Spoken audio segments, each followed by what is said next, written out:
दरम्यान बावनकुळेंवर गुन्हा दाखल करून त्यांना अटक करावी अशी मागणी खासदार संजय राऊत यांनी केली आहे। बावनकुळे यांनी टीम सोबत वॉर रूम तयार केलेली आहे आणि यामध्ये सत्ताधाऱ्यांसह विरोधकांचे फोन टॅप केले जात असल्याचा गंभीर आरोप सुद्धा शिवसेना उद्धव बाळासाहेब ठाकरे पक्षाचे खासदार संजय राऊतांनी केलाय। फोन टॅपिंगचं प्रकरण घटनाबाह्य असून पत्रकारांचाही फोन टॅप होत असल्याचा दावा राऊतांनी केलाय।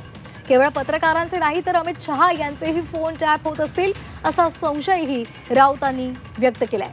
त्यामुळे देशाच्या गृहमंत्र्यांनी याची दखल घ्यावी अशी मागणी राऊतांनी केली आहे।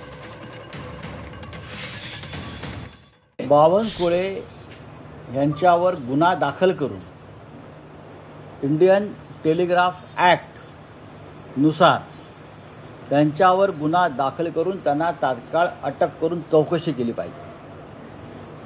बावनकुळे यांनी कोणत्या प्रकारचं पेगॅससचं मशीन इथे आणलेलं आहे स्वतः किंवा भाजपा कार्यालयामध्ये लावलं आहे का, काही खाजगी लोक लावले आहेत का, हा विषय फक्त भारतीय जनता पक्षाच्या कार्यकर्त्यांसंदर्भात नसून महाराष्ट्रातल्या सर्व प्रमुख विरोधी पक्षाच्या नेत्यांचेही फोन अशा प्रकारे ऐकले जात आहेत, त्यांचे व्हॉट्सअप पाहिले जात आहेत, हे आता बावनकुळे यांनी सांगितलेलं आहे।